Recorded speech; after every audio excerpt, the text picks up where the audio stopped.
Selama ini, kalian pikir motor custom cuman gaya? Salah besar. Ini adalah industri. Ini adalah budaya. Dan kalau nggak segera disupport, kita bakal ketinggalan sesuatu yang besar. Balik lagi sama aku, Amu Hanif, di Paradoku.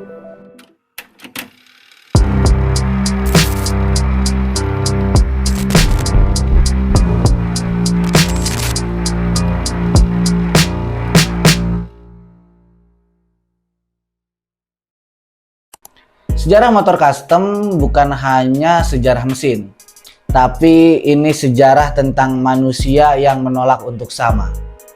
Dimulai dari tahun 1940-an, pasca Perang Dunia Kedua, para veteran Amerika kembali dari perang dengan keresahan motor yang mereka miliki. Terasa terlalu kaku, terlalu generik. Mereka ingin sesuatu yang lebih liar, yang lebih keren, dan lebih nyatain kalau ini gue. Maka lahirlah saat itu chopper, motor yang dipangkas, dibebaskan dari part-part yang dianggap gak perlu, fork depannya dipanjangin, terus juga sasis dimodifikasi. Motor bukan lagi jadi alat cuman buat berkendaraan, tapi jadi kanvas. Nah, tahun 60 sampai 70-an dunia melihat ledakan budaya ini. Contoh di Amerika, chopper dan bobber jadi simbol kebebasan.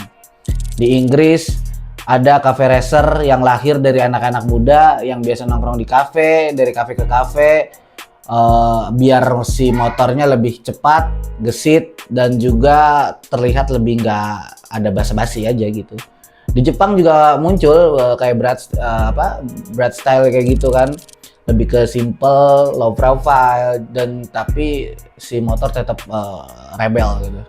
Setiap negara, setiap daerah memahat identitasnya sendiri di atas roda dua. Indonesia nggak cuma jadi penonton. Tahun 80-an sampai 90-an motor custom di Indonesia masuk lewat soal celah-celah kecil, bengkel pinggiran, garasi belakang rumah, komunitas kecil yang bahkan sering dianggap aneh sama masyarakat. Tapi mereka nggak berhenti. Mereka punya satu pegangan. Kita nggak mau jadi sama. Tahun 2000-an, internet buka semua batas kayak YouTube, blog luar, dan forum-forum builder dunia. Anak-anak muda di negeri ini nggak cuman belajar, mereka mulai bikin, mereka mulai nge-build beberapa motor gitu. Dan tahun 2010 ke atas, Indonesia ini resmi ikut bermain di panggung dunia bicara tentang motor custom. Motor-motor dari bengkel lokal tampil di event internasional. Builder Indonesia dikagumi, dipanggil, dan diundang. Negara yang dulu cuma jadi pasar, yang dulu cuma jadi target market, kini jadi produsen karya juga. Jangan salah, emang dikira motor custom ini cuman ajang gaya-gayaan doang atau pamer tampilan doang. Enggak. Motor custom ini industri. Contoh, industri kreatifnya bakal hidup ketika motor custom ini dijalankan. Karena ada apa? Ada desain, ada seni, ada visual. Terus ada industri manufaktur yang mana bakal bisa bikin produksi part kayak frame, mesin, terus sampai ke aparel. Terus juga ada industri pariwisatanya. Kok bisa nyambung ke pariwisata? Ya, teman-teman bisa tahu lah, anak-anak motor kan kadang suka memamerkan, ataupun anak-anak custom nih ada pameran-pameran festival-festival motor custom. Ini bisa jadi event, ada juga bisa ride to destination, sampai jadi magnet wisata budaya. Kayak kemarin kan, kalau teman-teman ngelihat konten sebelumnya, teman-teman si Harmoni Wasra juga kolaborasi sama anak-anak motor. Terus yang terakhir ada industri media. Bisa ke konten digital, film dokumenter, serial, hingga platform streaming. Ada fakta menarik yang teman-teman harus tahu. Kalian semua harus paham tentang ini. Ada 120 juta lebih unit motor terdaftar di Indonesia. Kurang lebih 120 juta unit. Bayangin, cuman ada 1% motor custom yang terdaftar. Itu udah lebih dari 1 juta peluang usaha. Kenapa bisa kita omongin ini 1 juta lapangan usaha? Karena pasti ada dampaknya. Kita lihat, ada tukang les yang kerja, tukang cat yang bakal hidup, pembuat jok kulit naik kelas juga, ada pemilik-pemilik aparel yang mungkin aparelnya bakal berkembang, terus ada konten kreator yang di bidang otomotif bakal naik panggung, ada komunitas-komunitas atau klub-klub motor yang bakal tumbuh. Nah, di situ ekonomi muter, industri ini jalan. Makanya kalau kita ngomong ini cuman tentang gaya, enggak, ini tentang industri yang harus kita bangun juga.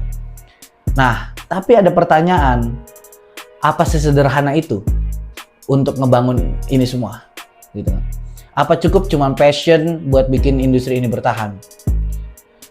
Kita bakal ngobrol langsung sama orang yang hidup di dunia ini, yang tiap harinya tangan mereka bau mesin, bau bensin, bajunya penuh oli, tapi kepala mereka penuh ide-ide liar tentang nge-build motor. Hari ini aku lagi sama siapa? Boleh kenalan, Mang? Haris dari Glinding Custom. Hai. Halo semuanya. Ini kita lagi di mana, Mang? Ini di bengkel Glinding Custom daerah Kabupaten Cirebon. Oke. Langsung aja lah, Mang, biar nggak basa-basi, Mang. Siap, Pak. Kita pengen ngebahas tentang si industri motor custom ini. Kan si industri motor custom ini kan kayaknya 2-3 tahun terakhir ini ramai di kalangan anak muda. Iya sih, happeningnya memang sebenarnya 2017 sudah lumayan mulai naik ya. Udah mulai emang kasarnya dari semua kalangan lah. Dari teman-teman anak muda sampai beberapa kasarnya memang pekerja atau apapun memang menggandrungi lah si dunia motor custom itu kan. Mungkin agak-agak vakum tuh pas COVID-19 memang agak redup. Mungkin setelah itu juga mulai 3 tahun ini memang udah mulai kembali normal lagi lah. Kasarnya memang event udah mulai banyak di mana-mana, movement juga udah mulai bergerak lagi lah, bagus lah. Sama ini, Mang, kan si industrinya kan akhirnya kan anak-anak banyak yang suka ya. Akhirnya mulai banyak yang gerak lagi nih. Iya. Karena kepotong si COVID ini. Cuman tantangan hari ini tuh kan mungkin misalkan di sebelum COVID kayak gimana gitu. Nah, setelah COVID ini nih ada tantangan gak sih di dunia motor custom ini? Mungkin kalau kita ya Glinding Custom itu kita pakai bendera Glinding Custom kita di 2013. Kita memang untuk customer kita hampir sebagian dari luar kota banyak ya kan, dari Kalimantan, dari Sumatera, Sulawesi. Nah, mungkin semenjak 2017 memang setiap kota udah mulai memang karena happening, booming, di setiap kota udah banyak bengkel-bengkel custom juga kan. Jadi mungkin kasarnya sih memang secara kuantitas agak berkurang untuk kita di wilayah Cirebon ini kan. Cuman di 2018 mulai naik lagi, cuman vakum di COVID ya. Mungkin kalau tantangannya sih karena memang kita ya bikin motor ini kan memang kasarnya sih kita bilang presentasinya sedikit kan dari kalangannya. Mungkin ya kita tetap ada kayak promosi di movement atau memang di sosial media, tetap kita untuk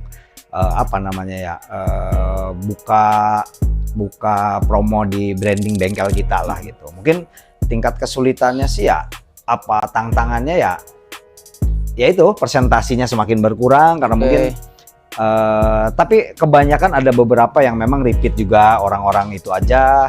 Ada juga pemula-pemula yang baru juga banyak juga ya. Kasarnya memang cuma mungkin tantangannya kita tidak bisa speed order gitu kan. Maksudnya karena memang kita semua dibikin, jadi kan kasarnya memang ya pelan-pelan lah gitu. Kita nggak bisa kayak kayak manufaktur untuk bisa apa Bikin belum lah banyak. kita. Nah. Oh sama kan tadi itu kan salah satunya akhirnya sekarang kuantitinya berarti ya emang yang rada Iya, turun. agak menurun lah kalau secara mungkin orang banyak karena memang ada beberapa juga dari pabrikan motor yang memang konsep untuk dalam artian barang jadi kan gitu kan. Jadi mungkin agak berkurang juga lah itu mungkin. Sama kan si culture si custom ini kan mulai merebah lagi ya Bang. Terus tadi tantangannya kayak gitu. Cuman kenapa Mang Aris gitu dengan teman-teman di sini gitu ya memilih untuk tetap di dunia ini gitu tuh. Kenapa cinta banget sama dunia ini gitu tuh. Ya satu mungkin passion kita memang udah dari awal ya mungkin ya karena bahasanya kita berawal dari hobi kan. Memang berawal dari hobi, ternyata dalam artian progres kerjaan atau hobi kita bisa apa namanya ya menghasilkan dan di apa namanya sama orang kepake lah gitu kan. Jadi akhirnya kita memang jalan ya, kita terus bertahan, makanya waktu kopi juga kita tetap bertahan, makanya kita bersyukur lah sampai detik ini kita masih bisa jalan di jalur yang sama gitu kan. Kita masih tetap open buka bengkel custom ini sampai jalan ya. Kalau customer ada aja gitu kan. Kita juga ada di tiap event, kita juga kasarnya kita promosi lewat buka booth, terus branding sosial media itu tetap jalan. Kasarnya memang udah jadi budaya mungkin ya, jadi ada aja lah gitu. Dan di Cirebon untuk wilayah Ciayu Majakuning ini udah bagus lah happeningnya lah. Udah mulai jalan naik terus, tiap tahun naik terus. Mungkin tadi bicara tentang industrinya, tentang terus kenapa cintanya gitu kan. Tapi kan di sisi lain pasti ada keresahan, Bang. Iya. Pasti ada keresahan kan, karena kalau ngomongin industri kreatif, hari ini kita ngomongin industri kreatif, kadang-kadang beberapa orang gitu ataupun yang punya kebijakan kadang-kadang kan masih pelin-pelan nih. Iya. Ngomongin industri kreatif tuh masih kadang-kadang standar ganda gitu. Seakan-akan yang ini boleh, tapi yang sebelah sini nggak boleh. Yang ini boleh. Kayak misalkan kalau di media kadang-kadang kan ada yang suka ngomong gitu, ya beberapa oknum lah gitu kan, suka ngomong ya kita dukung nih industri custom motor apa segala. Tapi ketika di jalan gitu ketemu anak-anak motor yang kayaknya customnya terlalu ekstrim gitu tuh, tiba-tiba suka gimana lah, katakanlah razia atau gimana gitu. Nah, menanggapin keresahan itu gimana, Bang Aris? Sebenarnya kembali lagi terhadap pengendaranya ya, karena memang kan sebenarnya sih kalau aturan sih mungkin itu udah baku ya dari zaman dulu mungkin untuk aturan di jalan raya. Intinya sih sebenarnya kita di teman-teman, satu, kita tidak merugikan pengguna jalan lain, kedua, kita tidak membahayakan pengguna jalan lain, dan memang lebih ke dalam artian kalau di kita ya ada beberapa memang motor-motor custom yang dibikin gitu, apa namanya, ada beberapa yang hanya memang dipakainya hanya untuk weekend gitu kan, sebulan sekali, atau hanya untuk apa namanya bahasanya exhibition. Ada beberapa yang kontes, ada juga yang memang beberapa ada yang memang dipakai harian, cuma tetap kita saranin dari awal, dalam artian saranin dari awal untuk bisa melengkapi komponen layak jalan. Nah, itu pun sebenarnya ada beberapa pengendara yang memang kita memang kebiasaannya harian gitu kan. Nah, yang penting jangan terlalu mencolok dan tidak merugikan atau jangan sampai membahayakan pengendara yang lain lah. Kalau solusi sih mungkin kalau di aturan ya memang ya mungkin regulasinya aja yang lebih bisa lebih di fleksibel lagi gitu kan. Dalam artian memang entah memang harus punya surat apa, atau memang karena memang kayak si culture atau budaya ini juga kita maksudnya tidak bisa dibendung, karena memang tambah banyak juga pelaku custom culture atau motor customnya juga semakin banyak, kasarnya tidak bisa dibendung, yang akhirnya harusnya dirapihinnya lewat regulasi yang lebih fleksibel lah, lebih bisa pro terhadap beberapa industri kreatif otomotifnya juga gitu kan. Soalnya kalau ngelihat mungkin teman-teman sempet pada nonton ya kalau ngelihat kontennya Rifat tuh kan, Rifat kan permasalahan hari ini di industri custom gitu Iya. tuh salah satunya yaitu kan mungkin kalau kita boleh kilas balik di negara-negara lain gitu kan, ngomongin motor custom tuh sudah jadi industri kreatif yang memang sudah apa ya, menjanjikan lah Iya, gitu kan. iya. Di kita oke menjanjikan, tapi supportnya ini nih. Nah, itu gimana Maris nanggepin yang gitu-gitu tuh? Kayak si surat contoh, katakanlah sebenarnya surat-suratnya lengkap, Iya. cuman karena bentuknya beda nih, kadang-kadang suka di Ya, Gitu ya. gitu. Ya itu mungkin apa namanya ya, dari regulasi mungkin ya, karena maksudnya lebih dibikin fleksibel karena memang kalau untuk memang dalam artian motor layak jalan masih dalam artian mungkin masih general ya, masih global, maksudnya untuk wah ini nggak boleh, ini boleh gitu agak standar ganda nggak sih, Mang? bisa juga Gitu, gitu kan. kadang-kadang. Tapi ya repot juga akhirnya kan beberapa pelaku ya udahlah, nggak, maksudnya dalam artian selama memang tidak merusak atau tidak mengganggu pengendara yang lain mungkin udahlah ya. Untuk di daerah sih sebenarnya masih aman-aman aja sih sebenarnya gitu kan. Mungkin beda cerita kalau udah di kota-kota besar karena memang hiruk pikuknya juga beda. Mungkin kalau untuk di kabupaten atau di daerah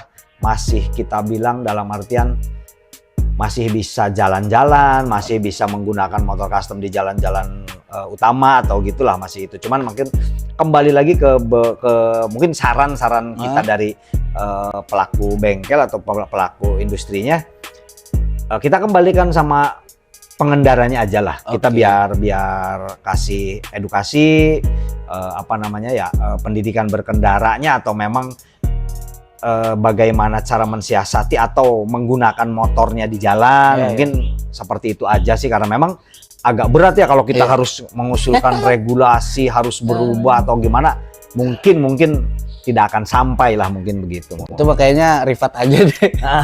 Itu makanya Rifat aja deh yang ini. Saya aku lihat kan sebenarnya si industri kreatif motor ini satu industri yang kalau kita boleh bilang menjanjikan gitu. Nah, seharusnya kan ketika memang ini menjadi industri yang menjanjikan, semoga ada support katakanlah dari pemerintah gitu untuk meregulasi biar lebih fleksibel lagi, karena beberapa kali aku coba datang ke acara tuh ya, aku juga kalau ngomongin ini mah motor nggak hobi-hobi amat Mang gitu tuh, cuman resep aja nih ngalinya gitu kan, ngelihatnya tuh enak aja gitu tuh. Nah waktu ke Bandung tuh ada mobil dia bodinya Impala, tapi ternyata mesinnya Innova yang terbaru, Innova terbaru gitu. Wah, ini tapi aman. Ya kita ngurus-ngurusnya Mas, ngurus surat-surat ini yang rada ribetnya gitu kan. Sebenarnya kalau untuk di motor custom sih sebenarnya nggak terlalu. Motor gimana? Iya, gitu. kalau untuk legalitas sih sebenarnya kebanyakan memang customer kita semuanya juga memang motor dalam artian legal ya. Dalam artian memang customer bawa motor yang satu unit motor yang memang kelengkapan dokumennya juga lengkap, mereka bentuk rubah. Sebenarnya kan ada, kita harus ngejar regulasi itu ada, kita harus ngejar ke apa namanya ya, ke Departemen Perindustrian atau apa, mungkin biayanya yang kita memang kadang-kadang tidak sanggup untuk bisa satu motor untuk kita bikin regulasi dan dibebankan ke customernya gitu. Mungkin biayanya terlalu berat lah untuk kita hitung untuk satu motor untuk pengurusan gitu. Cara supportnya sih kalau menurut saya untuk support di teman-teman industri kreatif ini wadahnya aja lebih banyak. Mungkin setiap 2 bulan atau 3 bulan sekali ada event-event motor custom untuk lebih mengenalkan ke khalayak ramai bahwa memang dunia kreatif otomotif juga punya budaya yang lebih menarik lah gitu. Kasarnya bisa dijadikan salah satu ya, mungkin termasuk saya bisa dibilang ini mata pencarian saya gitu. Maksudnya kan memang saya ngebengkel, kita buka bengkel custom ini ya memang dalam artian ini udah bisa dibilang mata pencaharian dan hidup saya gitu aja. Jadi paling minta saran untuk beberapa dalam artian ke birokrasi lebih ke banyakin wadah aja untuk semakin teman-teman ada diapresiasi lah, Betul, bahasanya. Si hasil karyanya diapresiasi, mungkin acara lebih banyak lagi, ada mungkin lebih ke exhibition atau apa di setiap kota ada. Jadi kan memang terjaga lah orang-orangnya, bisa dimonitor, nggak terlalu liar gitu kan. Jadi akhirnya bisa lebih segmennya kan kita ke kreatifnya itu gitu kan. Ya, apalagi kan kita ngelihat hari ini pemerintah lagi fokus di industri kreatif terus gitu itu kan. Ya why not gitu. Ya semoga aja gitu. Siap. Semuanya. Semoga memang lebih dirangkul lah ya, untuk teman-teman industri kreatif otomotif dan kreatif apa UMKM lainnya lah. Oke. Teman-teman nih kalau mau main atau mau nge-build motor bisa langsung aja di Glinding Custom. Instagram ya Pak Mang? Ya, Instagram kita ada Glinding Custom, Facebook juga ada Glinding Custom. Kalau ini memang mau main ke bengkel langsung, ya, kita kalau mau ke Glinding Custom langsung, kalau dari arah Cirebon, arah Kuningan, kita di Kecamatan Beber, Desa Sinangkasih.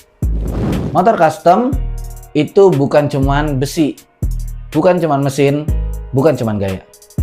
Motor custom adalah seni yang bergerak.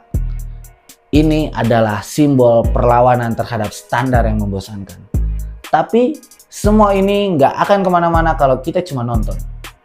Kalau nggak ada regulasi, nggak ada legalitas yang memudahkan, nggak ada support dari pemerintah, brand besar atau masyarakatnya itu sendiri, bayangin, harusnya kita kalau ngomongin pendukung ada sertifikasi resmi untuk builder, ada legalitas kendaraan custom yang gampang, murah dan jelas, ada dukungan untuk workshop, event hingga showcase ke luar negeri.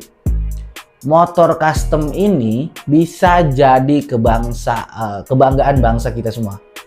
Bukan cuma jadi gaya, tapi jadi roda penggerak ekonomi kreatif. Jadi pertanyaannya cuma satu. Mau terus diem aja atau mau bantu nyalain mesin ini? Karena pada akhirnya custom itu bukan cuma soal motor, tapi soal mimpi yang kalian rakit dari masa depan yang kalian jalanin.